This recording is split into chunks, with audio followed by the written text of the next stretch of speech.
1 milliard d'euros, ce devrait être le manque à gagner pour l'industrie spatiale européenne cette année. La crise économique liée au coronavirus affecte ce secteur qui bénéficie de mesures d'urgence, mais les acteurs demandent des engagements à long terme. L'industrie emploie 230 000 personnes, elle génère 8 milliards d'euros dans la fabrication d'équipements et 60 milliards d'euros pour la vente de données et de services. Nous nous attendons à ce que nos clients privés, d'opérateurs de satellites de communication, ne puissent pas nous fournir les satellites que nous attendions pour l'industrie spatiale. Il est certain que nous avons besoin d'un effort public très important pour soutenir nos activités de recherche et de développement, et tous les États membres n'ont pas pris la question à bras-le-corps. Le lancement de 6 satellites Sentinelle est par exemple reporté au mois de novembre. Ces appareils doivent compléter le dispositif Copernicus.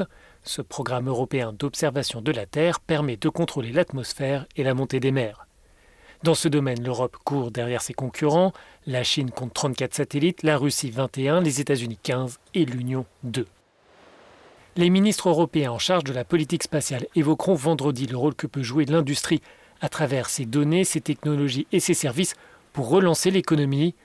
L'Agence spatiale européenne souligne par exemple qu'une observation de pointe du changement climatique est nécessaire pour parvenir à la neutralité carbone.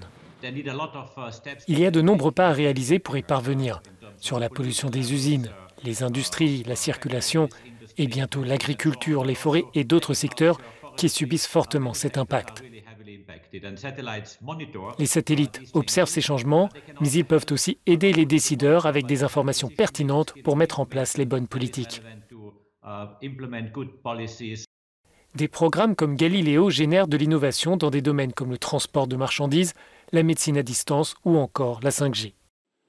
Dans le nouveau projet de budget européen à long terme, l'industrie spatiale bénéficierait d'une enveloppe d'un peu moins de 15 milliards d'euros, soit une diminution légère en comparaison à la première proposition budgétaire.